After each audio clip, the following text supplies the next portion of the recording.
diajak-ajak berantem kecil-kecilan istilahnya ya sama preman yang suka malak, belum lagi dari Satpol PP yang ala-ala dia mau gusur-gusur kita jualan. Dan alhamdulillah saya bisa mengultimatum atau isomasi ya istilahnya mereka-mereka yang berusaha menggunakan logo saya. Banyak mbak yang kayak gitu. Mungkin kalau seandainya banyak sekali UMKM atau usaha-usaha seperti saya ini yang bisa mengenal tentang university atau sales university, saya yakin kok bisa banyak sekali orang-orang yang bisa belajar kayak gimana sih seninya berjualan.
Halo semuanya, saya Agus Anita Herawati, Sarjana Pendidikan. Saya biasa dipanggil dengan Anita, dan saya adalah pendiri dari usaha Kampung Boneka sejak tahun 2014. Kampung Boneka ini saya dirikan pada tanggal 28 November 2014, dan saat ini sudah bergerak 9 tahun. Doakan teman-teman semoga kita bisa banyak memberikan kemaslahatan buat banyak orang juga.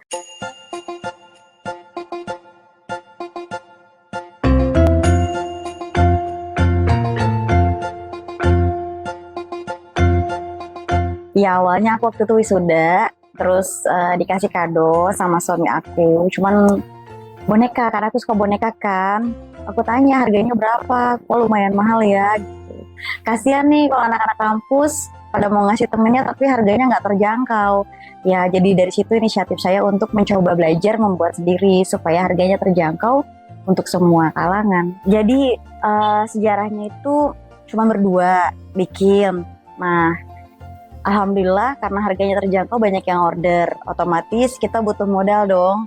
Cuma saat itu kan mana ada sih bank yang percaya dengan usaha yang kecil sekali. Kita coba ajak teman kita, ada sekitar 2 orang, dan akhirnya kita bergabung berempat. Awal modal berapa sih?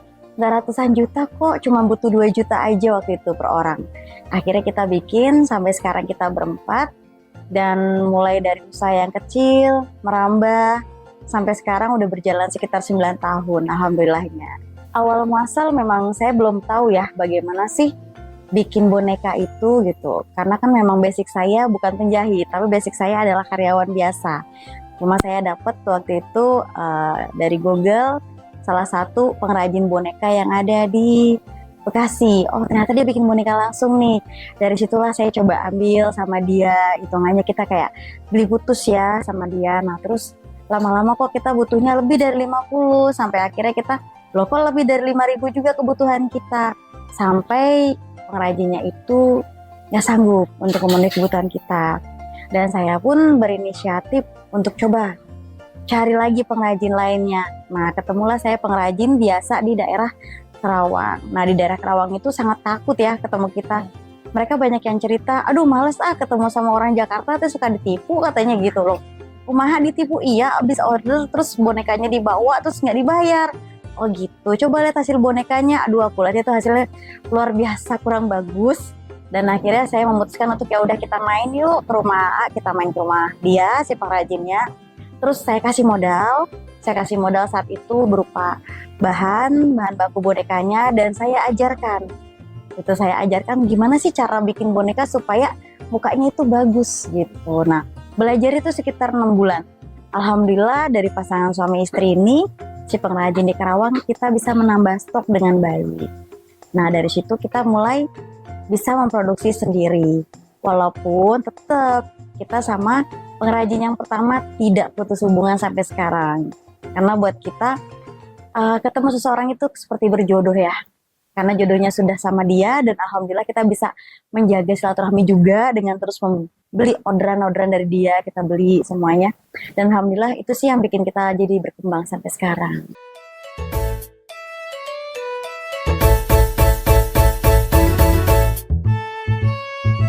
Nah, dulu kan habis lulus wisuda ya Bu ya ceritanya. Ya, betul.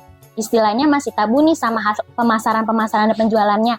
Kira-kira Ibu dulu tuh belajar pemasarannya gimana sih Bu? Waktu itu juga masih kecil banget, kita belum berani yang namanya untuk sewa menyewa rumah. Nah kebetulan saya sama suami itu tinggal di rumah nenek saya, jadinya kita memproses semuanya itu di situ, di rumah kecil. Teman-teman kita pulang kerja ngebantuin untuk bikin, karena kita saat itu belum punya karyawan, bener-bener kita berempat aja pulang kerja. Terus kita ngebantu untuk bikin bonekanya. Paginya sekitar jam 5 kita udah mulai jalan. Entah itu ke JCC, entah itu ke Taman Mini gitu. Entah itu juga ke lokasi lainnya seperti Balai Sudirman juga pernah. Udah kita langsung jualan di sana. Resikonya saat jualan itu luar biasa ya. Udah panas, terus kita juga sering diajak-ajak berantem kecil-kecilan istilahnya ya sama preman yang suka malak, belum lagi dari Satpol PP yang ala-ala dia mau gusur-gusur kita jualan. Cuman asiknya jualan langsung itu pembelinya bisa lihat dan bayarnya juga langsung di tempat. Saat itu belum ada yang namanya marketplace, tuh belum ada. Dan kita juga paling mengiklankannya melewat media sosial aja, kayak misalnya kita coba status WhatsApp, kita coba Instagram, kita coba ke Facebook, semua gambar-gambarnya kita kirim-kirim. Nah dari situ sih awal-awalnya saya jualan. Dan setiap ada bazar-bazar apa aja, ya udah coba ikutin aja gitu. Dulu paling dikenal itu OLX, paling dikenal beli apa-apa lewat OLX dan sistemnya COD. Jadi ya kita masih bisa jualannya masih di daerah Jabotabek ya. Kalau di luar Jabotabek masih agak susah kita datengin dia, baru COD-an, baru dia atasnya baru dibayar seperti itu. Terus kita lihat lagi nih daftar-daftar, wah mau ada wisuda nih, kita coba lihat. Oh misalnya di Taman Mini ada wisuda, di JCC ada wisuda, coba kita datengin. Jadi kita itu berkumpul berempat orang itu untuk bikin. Malamnya kita bikin, kita selesaikan. Contohnya misalkan, oh besok yang wisuda itu UI misalkan. Nah kita harus menyesuaikan semuanya seperti ini atributnya. Tujuannya apa, itu salah satu cara kita untuk menarik pasar. Oh enakan yang ini ya bonekanya. Pasti dong namanya pedagang boneka banyak saat wisuda, bunga juga banyak saat itu. Cuma kita di sini mencoba untuk mengambil hati para pembeli dengan cara atributnya kita sesuaikan. Jadi kita ngasong tuh di tempat-tempat dagang seperti itu. Sampai pada akhirnya suami tuh orangnya kepo banget ya sama dunia maya. Kalau saya keponya sama dunia nyata, beda. Nah karena dia keponya sama dunia maya, dia coba cari tahu. Pusing nih jualan gini-gini aja gitu. Akhirnya dia coba cari tahu di YouTube. Nah mulai tuh dia lihat, oh banyak banget ya di YouTube. Sampai akhirnya dia ketemu Sales University. Nah dari Sales University itu dia mulai dengerin, dia nonton. Dari itu mulai tuh dia tahu, oh jadi seperti ini loh. Dengan kita tahu Sales University tuh banyak sekali metode-metode cara menjual produk yang diajarkan. Expert banget sih, cuman sayangnya kenapa baru akhir-akhir ini gitu, baru kali ini kita tahu. Kalau seandainya tahu dari dulu, nggak usah susah-susah kayak jualan online ya. Soalnya kalau jualan online itu ya resikonya banyak, seperti retur, seperti apa namanya, potongannya besar, belum lagi komplainannya gitu. Dan satu hal kadang-kadang kita juga nggak tahu nih, jualan online itu yang beli memang para pembelinya langsung atau memang kompetitor yang mencoba untuk menjatuhkan kita dengan komen-komen negatifnya. Nah, hal yang sangat kita beruntung itu ya karena kita kenal yang namanya Sales University. Mungkin kalau seandainya banyak sekali UMKM atau usaha-usaha seperti saya ini yang bisa mengenal tentang university atau Sales University, saya yakin kok bisa banyak sekali orang-orang yang bisa belajar kayak gimana sih seninya berjualan. Coba deh kamu kepoin aja. Kalau yang pasti sih suami aku udah kepoin dan alhamdulillah dia ngajarin ke saya langsung seperti apa.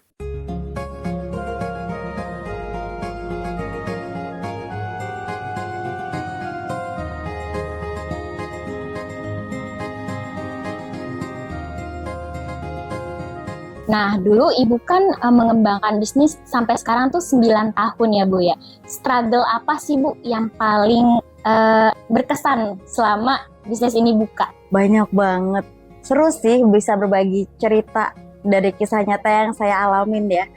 Terutama saat pandemi dari 2020. Jujur, sebelum pandemi itu kita bisa pindah ke beberapa tempat. Dari rumah nenek saya, akhirnya coba untuk ngontrak. Nah, akhirnya bisa berkembang lagi, ngontrak lagi, berkembangnya ngontrak terus. Tapi Mbak susah kalau beli di Jakarta, emang nggak ngerti saya, tanahnya mahal banget ya. Akhirnya sampai ke rumah ketiga, itu kita nyewa 2 rumah. Dan alhamdulillah, karena kita memang tipenya marketingnya banyak, secara online ataupun offline. Offline tuh saat itu masih belum terlalu, kebanyakan kita mengandalkan online. Dan mulailah di situ ada pesaing-pesaing yang mulai pakai nama kita, sempet kan. Nah, akhirnya dari situ saya belajar, oh ternyata pentingnya nih yang namanya merek dagang itu didaftarkan di Haki. Akhirnya saya coba untuk daftarkan merek dagang saya di Haki, dan alhamdulillah saya bisa mengultimatum atau isomasi ya istilahnya mereka-mereka yang berusaha menggunakan logo saya. Banyak Mbak yang kayak gitu, karena mungkin Kampung Boneka sudah sangat terkenal, jadi biar cepet nih jualannya pakai foto kita, pakai logo kita. Nah, itulah pentingnya kita mendaftarkan merek Haki kita. Nah, setelah itu berjalan, kena pandemi di kontrakan yang keempat. Di kontrakan yang keempat itu terakhir di 180 meter persegi rumahnya di daerah Baung. Nah, itu kena pandemi. Hampir semua rekan-rekan saya yang seprofesi yang dengan usahanya sama itu gulung tikar, dalam arti karyawannya semua diliburkan. Dan alhamdulillahnya kita di sini mulai berusaha untuk bangkit. Kita lewat organisasi. Tetap belajar organisasi secara Zoom saat itu. Saya masuk HIPMI, saya masuk ke Kadin. HIPMI itu Himpunan Pengusaha Muda Indonesia, dan saya masuk juga ke Kadin, Kamar Dagang Indonesia. Sampai situ juga saya masih ikut yang namanya Jackpreneur. Jackpreneur itu pemberdayaan dari para kecamatan masing-masing DKI untuk memberdayakan UMKM untuk belajar. Nah, di situ tiba-tiba saya dapat informasi dari Jackpreneur, disuruh datang ke wali kota. Pakai masker, tentunya masker seadanya. Ternyata ada permintaan dari DKI itu bikin masker. Dan dari situ saya alhamdulillah sujud syukur ya sama Allah. Tim saya nggak jadi pulang. Akhirnya dari yang mulai jahit boneka, jahit masker. Nah, setelah jahit masker, ternyata waduh ini gimana lagi nih untuk muterin, mana karyawan saya juga sebagian saya liburin tetap harus saya bayar. Yang tidak diliburkan cuma 5 orang, 10 orang maksimal. Nah, pandemi berakhir, kontrakan pun berakhir. Pindah ke kontrakan yang sekarang. Ini dengan luas tanah 305 meter. Nah, di sini hal yang paling sulit, tiba-tiba banyak sekali pesaing. Harga makin jatuh-jatuhan. Harga boneka saya bisa dijual separuhnya loh sama para kompetitor saya. Sampai akhirnya stok gudang saya 2 gudang nggak ada yang keluar. Selama 6 bulan. Panik nggak tuh rasanya. Akhirnya kita coba yang namanya segala macam cara. Salah satunya kita buka bazar Jumat, di mana harganya kita diskon setiap hari Jumat. Terus kita coba iklan lagi di semua marketplace sampai akhirnya nurunin harga. Sempat saat itu manajemen agak-agak ngamuk sih sama saya. Aduh Mbak Anita, gimana nih jualan boneka langsung diturunin 50%-nya lagi. Itu keuntungan kita gimana? Kayaknya lebih baik kita barang keluar daripada barang ngendep berbulan-bulan, aku bilang gitu kan sama teman-teman. Akhirnya alhamdulillah langsung blek. Nah, sampai masuk ke peak season di mana anak-anak wisuda. Ternyata banyak kompetitor kita akhirnya kehabisan boneka. Dan pasti untuk memproduksinya itu kan perlu waktu. Dan alhamdulillah stok kita masih tersedia. Sampai akhirnya, nah contoh nih, tiba-tiba ada yang mesen bonekanya ini. Nah, bonekanya warna putih. Nah, ini kan nama bonekanya ini bahannya nilek. Terus tiba-tiba kita habis nih warna coklatnya. Saya kasih yang bahan velboa, yang kualitasnya itu lebih bagus. Harganya juga lumayan premium dibandingin ini. Tapi kita notet sama pembelinya. Mbak, ini kita lagi promo ya. Kak, kita lagi promo ya. Untuk yang warna coklat, kita bahan nilainya lagi habis. Jadi kita pakai bahan velboa.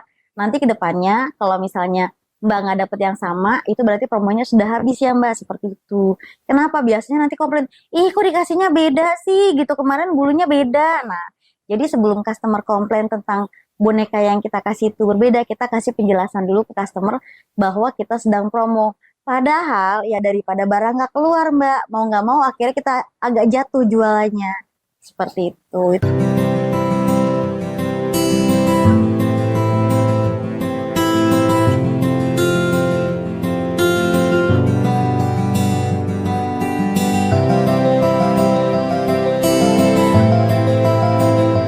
Ini kan udah 9 tahun berjalan ya Bu. Keluh kesah apa sih sebagai UMKM nih Bu? Boleh dong dikasih tahu nih Bu. Banyak. pasti nggak cuman kita ya, mayoritas permasalahan utama tadi sudah dibuka dengan gimana sih caranya bisa jualan. Oke, ternyata banyak permintaan yang ngerjain nggak ada. Nah, itu salah satu problematika kita juga, SDM. Nah, sumber daya manusianya ini yang luar biasa. Sering sekali hal ini terjadi, sudah kita ajarin dari nol. Namanya generasi zaman Z, zaman sekarang ini, terkadang dia menerima tantangan baru, itu agak sulit. Ujung-ujungnya resign. Belum lagi bawaannya baper, ujung-ujungnya resign. Nah, kalau sudah seperti itu kita harus ngajarin lagi dari nol semuanya. Tapi rata-rata mungkin dia freelance, mungkin rata-rata dia hanya buruh harian. Kalau kita tidak, di sini tuh kita termasuknya karyawan tetap semua. Jadi ada orderan, tidak ada orderan tuh tetap digaji. Nah, di sini permasalahan terbesar kita adalah bagaimana mengatasi sumber daya manusia yang sering keluar masuk. Itu apalagi semenjak selesai pandemi, duit orang makin tipis kayaknya. Itu yang terjadi. Kenapa? Karena kalau untuk bikin sampel itu kita pasti ada biayanya. Kenapa? Satu, beli bahan bakunya tidak bisa 1 meter. Minimal itu harus 3 meter. Kedua, ketika kita untuk bikin sampel itu kita butuh minimal 5 orang tim. Kenapa tuh 5 orang tim? Yang bikin pola, yang ngedesain gambar di komputer, yang ngebordir, bagian masang mata sama finishing. 5 orang ini termasuk saya itu akan bekerja sama untuk membuat sampel jenis boneka yang baru, dan itu membutuhkan waktu paling cepat itu 3 hari. Kok bisa 3 hari? Terkadang kita sudah bikin nih polanya, oh masih gagal, ukurannya tidak sesuai, bongkar lagi, bikin lagi. Kadang-kadang 3 yard itu atau 3 meter itu bisa habis bahannya hanya untuk sampel. Dan berapa sih kita mengerjakan sampel? Satu sampel itu kisaran 500 sampai 750 ribu. Dan saya sudah mencoba untuk melihat ke lain-lainnya, itu kita paling murah.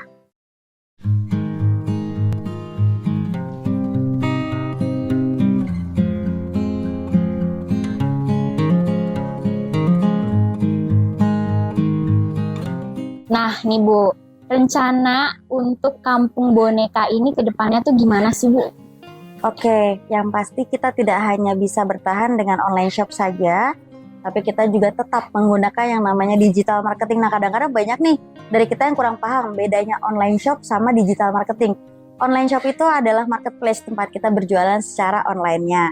Tapi digital marketing itu sebenarnya cara kita menawarkan produknya. Salah satunya kita juga bisa belajar juga dari Sales University, banyak di situ ilmu-ilmu untuk digital marketing seperti apa. Bisa kita lihat misalkan dari mulai share WhatsApp status, WhatsApp group, atau semua nomor-nomor langganan kita save, kita untuk broadcast jika ada promo-promo, dan itu biasanya mereka pada aware kok, wah lumayan nih lagi promo gitu. Kita beli aja bonekanya. Nanti ketika peak season kita udah ada bonekanya 1.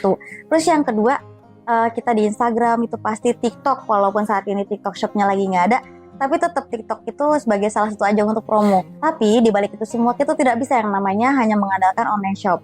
Pasti kita ada yang namanya canvas sales canvas. Itu kita datang entah ke perusahaan, entah itu ke sekolah-sekolah, ke instansi pemerintah, dan yang lebih penting lagi adalah kita menjaga yang namanya reseller dan dropshipper. Dropshipper itu mereka biasanya nggak hanya jualan boneka, tapi mereka ngejual apapun dengan tokonya mereka. Terus mereka minta, Kak tolong dong nih labelnya Kampung Boneka nih Kak, nih. Nah seperti ini tolong ya Kak, labelnya dicabut. Jadi nanti biar customer saya ke saya terus, seperti itu. Nah terus yang namanya kompetitor itu bisa jadi kolaborator. Yang namanya dropshipper sama reseller itu adalah penyambung rezeki kita. Yang namanya karyawan itu adalah keluarga dan aset kita juga. Jadi semua pihak itu harus kita jaga. Lebih dari itu semua kita nggak boleh lupa yang namanya doa. Karena kalau usaha tanpa doa itu sombong, doa tanpa usaha juga bohong. Dan konsep saya pribadi sebagai pengusaha adalah keuntungan itu tidak harus selalu uang. Mendapatkan kepercayaan dari customer adalah keuntungan terbesar bagi saya. Karena kalau customer udah percaya, dia nggak akan lain hati. Itu Kak.